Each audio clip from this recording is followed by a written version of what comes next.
When we talk about high achievers, the people who actually manage to change the world or just get incredibly difficult things done, we usually obsess over their engine, Oh, right? no, absolutely. We study their drive. The Yeah. hustle. It's like we're watching someone with a literal rocket strapped to their back, and we're just completely in awe of the thrust. Right, right. It's completely mesmerizing to watch. We see that sheer, unadulterated force of will, and the natural human instinct is to think, I just need more of that. If I just had more drive. Exactly. If I just had more drive, I'd finally finish my novel or, start that business or get in shape. We treat willpower like it's literally the only variable that matters. I mean, think about the physics of that for a second. If you strap a massive state-of-the-art rocket engine to, say, a child's tricycle. You do not get a spaceship. No, you don't get a spaceship. You get a highly efficient machine for crashing into a brick wall at Mach 2. Yeah, that's exactly it. Thrust without structural integrity or without a deeply calibrated navigation system isn't a success story waiting to happen.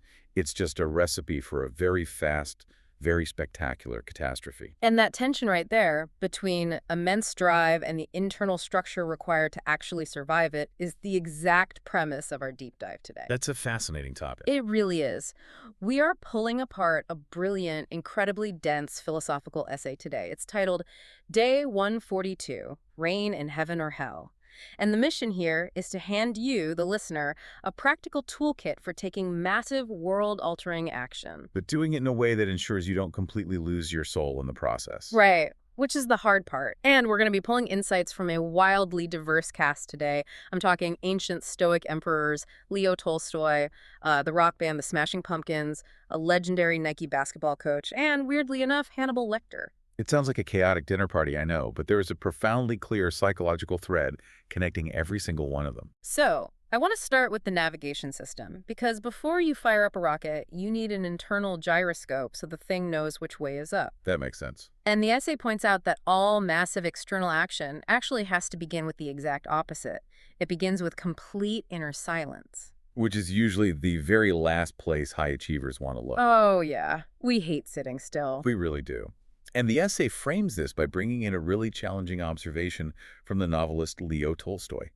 Tolstoy pointed out that human loving your family, your friends, people who actively validate you, is natural. It's easy. Right? It's comfortable. It flows perfectly along the lines of our biological preferences. But, Tolstoy argues, to love one's enemies requires what he calls divine love. Because loving someone who actively wishes you harm goes against literally millions of years of evolutionary survival instincts. Exactly. I mean, your brain is screaming fight or flight, and Tolstoy is saying, no, love. Precisely. And you cannot fake that. That kind of love, that kind of radical action, doesn't come from surface-level sentimentality. It requires a depth that is sourced from inner silence. From the gyroscope. Yes. It demands a quality of internal grounding that most of us spend our entire days actively running away from.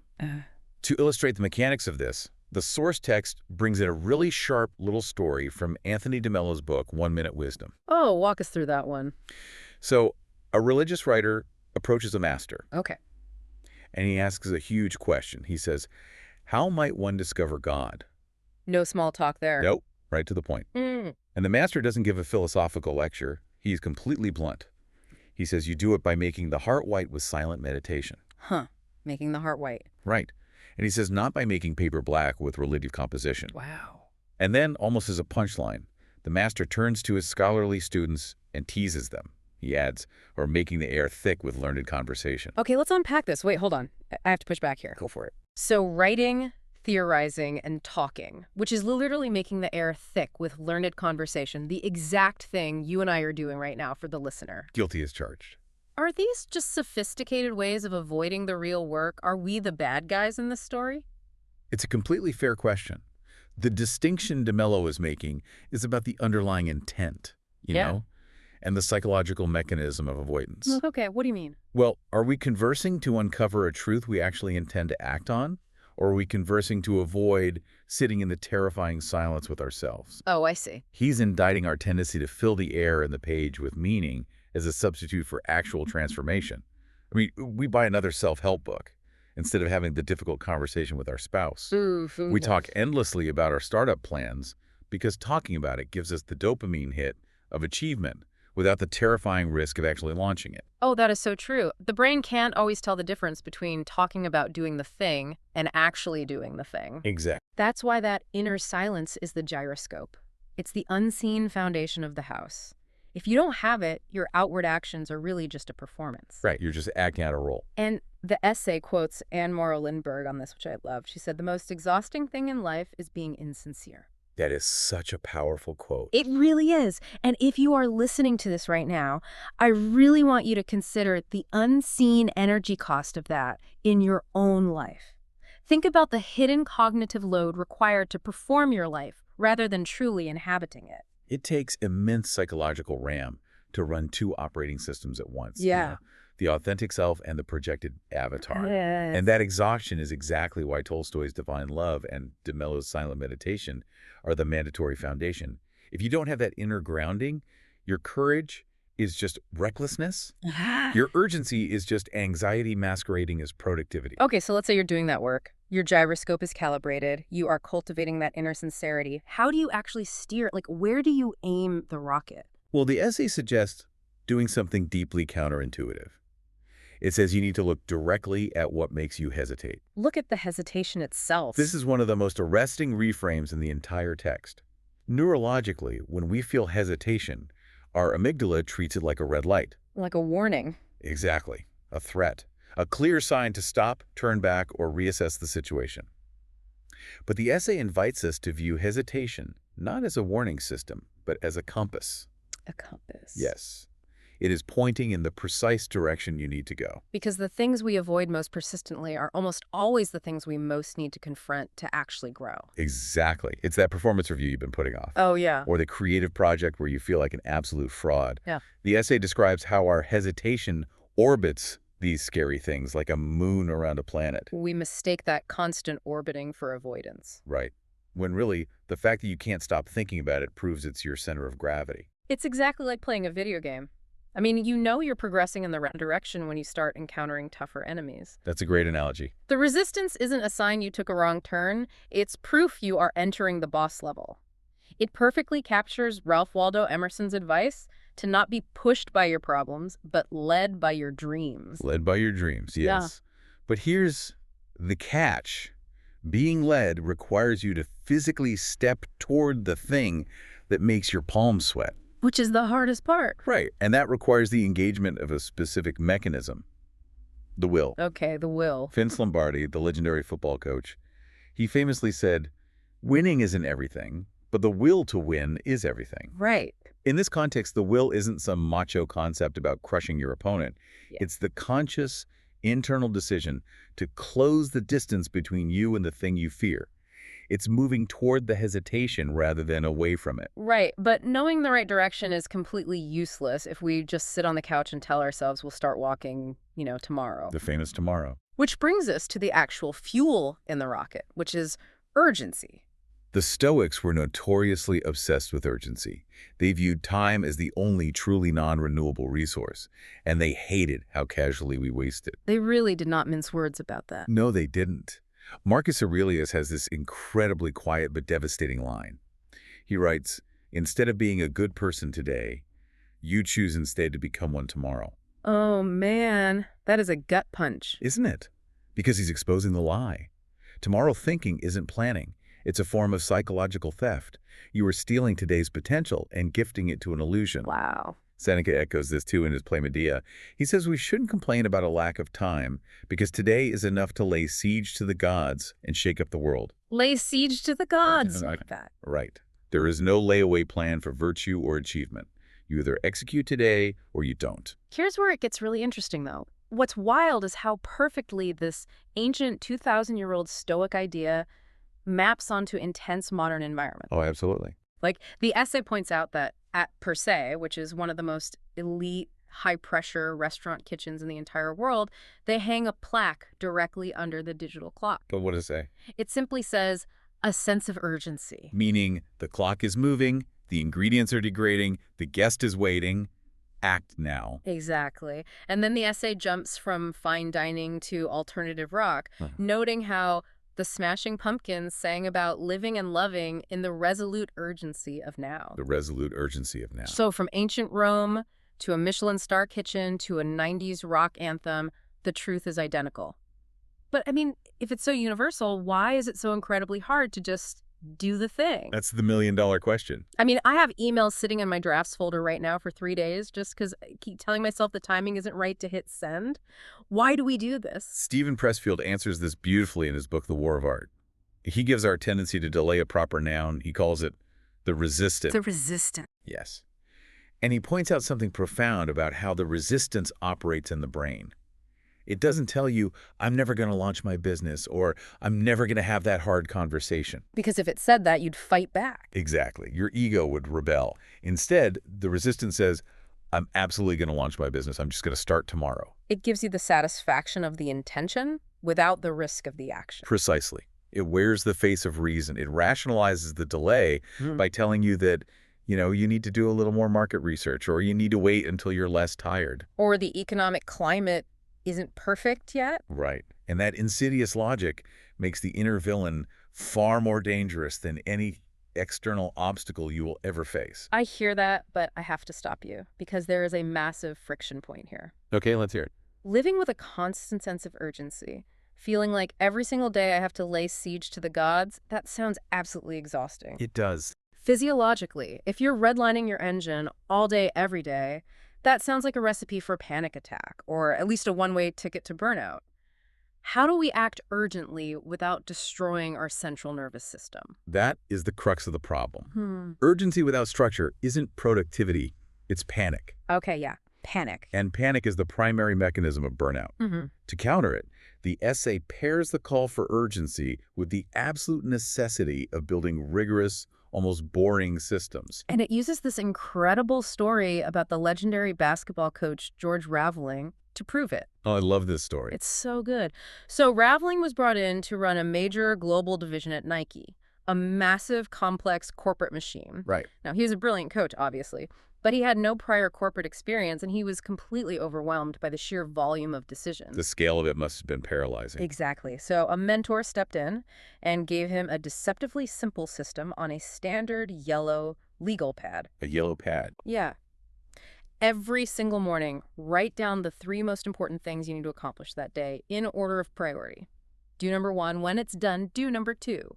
And that's it. Do absolutely nothing else until those are finished. If we connect this to the bigger picture, the psychology behind that yellow pad is profound because it solves the problem of decision fatigue.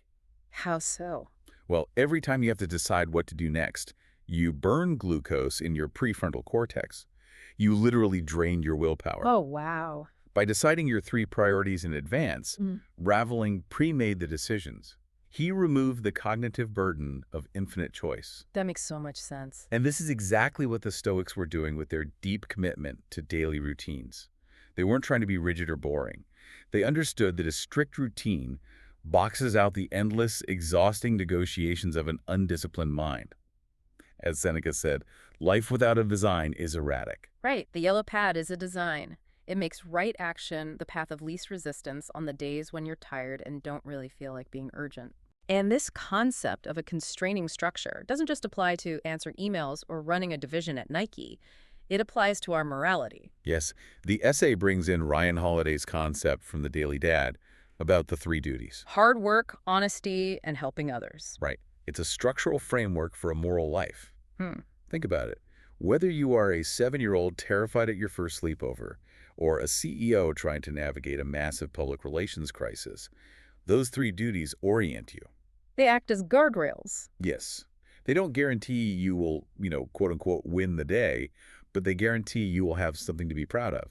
The scale of the problem changes, but the principles governing the response do not. This is a wild realization, though. If you combine an iron will, a relentless sense of urgency, and these impenetrable yellow pad structures, you basically engineer a highly, highly effective person, like a force of nature. You do. You build a juggernaut. But if we follow the logic, isn't there a danger there? What do you mean?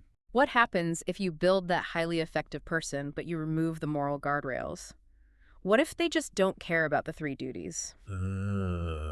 Yes. Oh, this part of the essay completely rewired my brain. Yeah. It references Stephen Pressfield's observation about the history of literature and cinema. This is the great point. If you look at Shakespeare, Dante, modern blockbusters, our greatest, most memorable creations are almost never the heroes, they're the villains. Right. I mean, Ming the Merciless is infinitely more interesting than Flash Gordon. Hannibal Lecter completely overshadows Clarice Starling. He really does. Why is human psychology so captivated by the bad guys? Because villains embody the absolute perfection of everything we've just been talking about. They possess radical commitment, they are fearless, they never hesitate. They are completely 100% immune to the resistance. Precisely. They know exactly what they want, and they pursue it without apology or self-doubt. The essay points to John Milton's epic poem, Paradise Lost, Oh, yeah. and Satan's unforgettable defiant line, "Better to reign in hell than serve in heaven." Better to reign in hell. On a subconscious level, we secretly admire that absolute refusal to bow. We envy that clarity. But, and what's fascinating here is, this is the razor's edge of the essay's entire philosophy. The danger zone. Yes, courage, urgency, and the will to act are powerful, yes. But stripped of moral grounding, they don't produce heroes. They produce monsters. That's the terrifying part.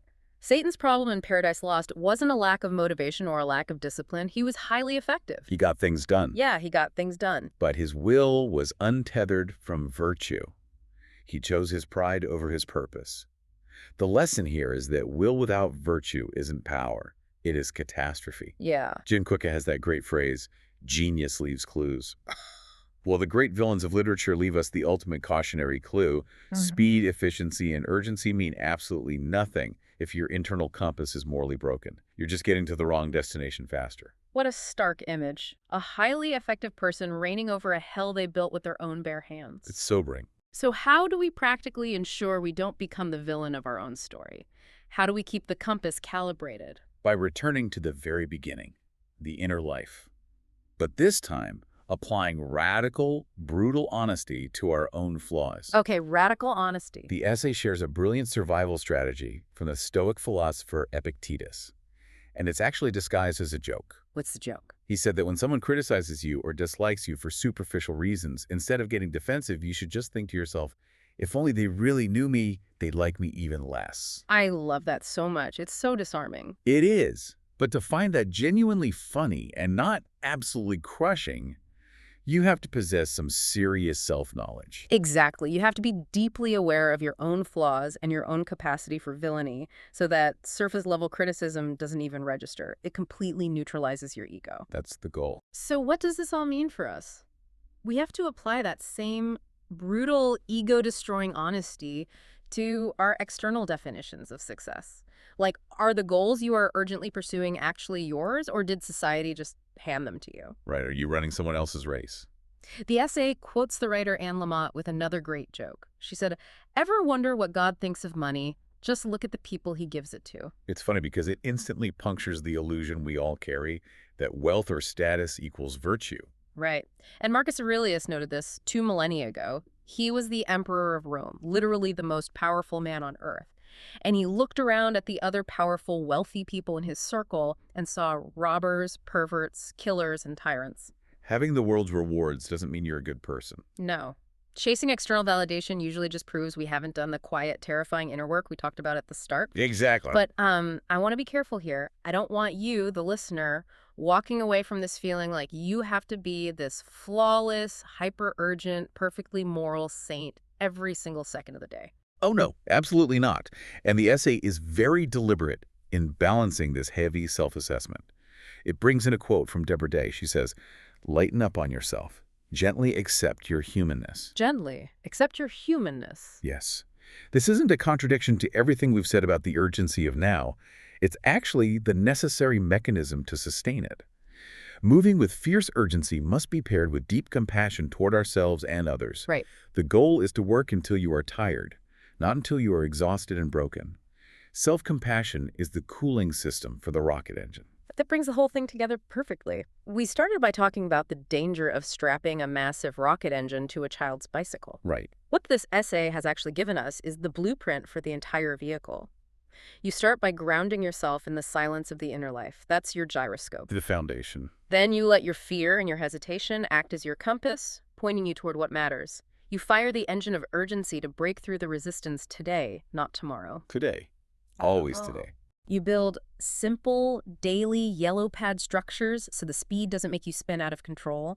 And finally, you bind your will to the virtues of honesty, hard work, and compassion so you don't accidentally build a hell of your own making. It really is a complete, holistic philosophy for action.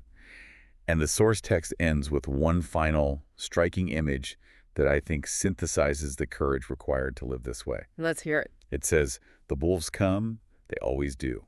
We go to meet them, and we come back leading the pack." Wow, what a visual, leading the pack. So I'll leave you with this final thought to mull over as you go about your day. You've mapped your fears, you've built your structure, you know your moral compass. Yeah. When you look at the landscape of your life right now, what are the wolves you are currently avoiding? And what would it actually look like for you to step out today, meet them in the dark, and come back leading the pack? That is the absolute perfect place to leave it. Thank you so much for joining us on this deep dive. Until next time.